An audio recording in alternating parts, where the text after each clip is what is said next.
It's Tuesday afternoon. This is Traffic Jams here on CKUA.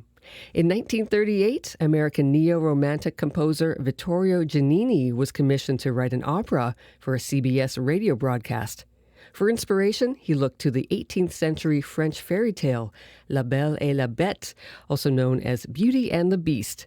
Now considered an operatic classic, it was the first opera to be broadcast on radio. This month, Calgary Opera is bringing Beauty and the Beast to the stage at the Mamdani Opera Centre. I'm very pleased to be joined today by baritone Connor Hoppenbrouwers, as well as mezzo-soprano Jillian Clow. Hello. Hi. So glad that you could come today. We're glad to be Happy here. to be here, yeah. Good. First off, can you tell us about the characters that you're playing in this performance and how they sort of fit into the Beauty and the Beast story? My most prominent role is the storyteller. And so I come out at the beginning and I set up a bit of the prologue of how and why the beast is cursed, and then also explain Connor's role, which is the father, and there's two sisters and Beauty, and I kind of set up where they're coming from and where they're going, and then I disappear for the rest of the opera, and at the very end I show up to kind of wrap things up. But as well as the storyteller, I'm also one of the spirits. There's three spirits through the opera that are kind of guiding and watching and serving the beast and Beauty, and we've decided that they're kind of part of the magic and maybe part of the reason why the beast was cursed. Okay. Yeah. Okay, interesting. And Connor? I play the father, of course, Beauty's father, who stumbles upon the beast and his castle while trying to get a gift for his daughter of a red rose, is then commanded by the beast that Beauty will be his bride. He goes through a bit of a tumultuous time with this, and I really enjoy this role because it highlights how difficult that decision must be. But in the end, he makes the decision to bring Beauty to the castle and has to live with that. You know, this story, it's fairly well known. It's very well known, actually. I mean, the opera is now 85 years old, and the actual fairy tale is much older than that. Why does it still appeal to audiences?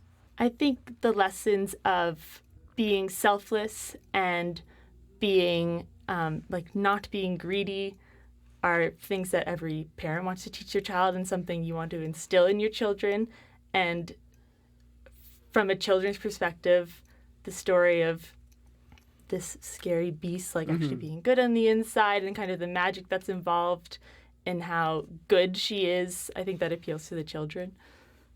Yeah, I believe it's one of those kind of timeless tales, and yeah, it has been lasting for as long as it has now. Definitely the moral that of the good virtue is what ties it all together. But I think also the family dynamic has a really strong pull for a lot of people. The unfortunate circumstance in it that is, Beauty having to go off tugs at the heartstrings a bit. And I find it really speaks to audiences in that way. The emotional drive is there, and everyone really can connect with that. Right. Well, you mentioned, children, and Beauty and the Beast, I've heard is, and I think it is as well, a very good introduction to opera, particularly for children. If families want to come, what is the youngest age that a child would appreciate the show? I think, there's no lower end on it because, the set that we have is very, playful and very compelling. And so are the costumes and the action in the opera and the plot. It's very straightforward. There's no small details that you'll be lost if you look down for a second. And, right. And because it's in English as well. Yeah. Yeah. I think that especially with the style of staging we're doing, the set has some incredible projections. And so it's very visually interesting to see. So even if it wasn't in English, it's still very approachable in that regard. Yeah, I wouldn't want to limit anybody based on age. I think there's something that everybody can take away from this show. Right. Yeah. And as you just mentioned, I think too, I mentioned families and children, but for anyone who hasn't seen opera, this might be a good introduction.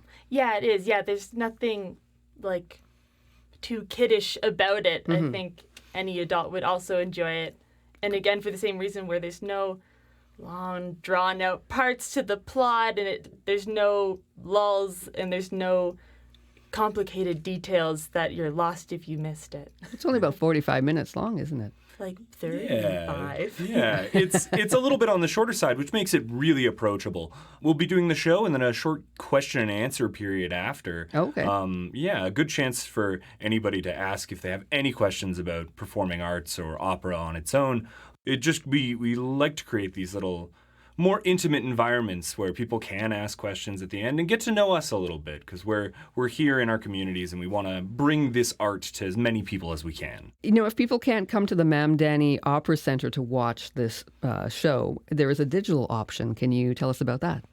Yes, the digital option that is available, we actually just wrapped filming on. It's a very good experience for us to have that film shooting. We were talking about it on the way here, how now I would be comfortable maybe sending in self-tapes or auditioning for some smaller parts in film now that I have a bit of that experience. But the version that's filmed can be accessed on the Calgary Opera website, and it'll come with a virtual guide, and you'll have access to it for a full month. The website has the exact dates, but it's about mid-February to mid-March that it would be available for people. Oh, great. Thank you so much, Jillian and Connor, for stopping by CKUA this afternoon to talk about Beauty and the Beast. It sounds like it's going to be a wonderful program. Thank you so much for having us. Yeah, it's going to be a fantastic show. Thank you for having us. That was baritone Connor Hoppenbrouwers and mezzo-soprano Jillian Clow. They are performing in Calgary Opera's production of Beauty and the Beast. It runs Friday, November 24th and December 1st, Saturday, November 25th and December 2nd, and Sunday, November 26th and December 3rd at the Mamdani Opera Center. For tickets and more information, go to calgaryopera.com.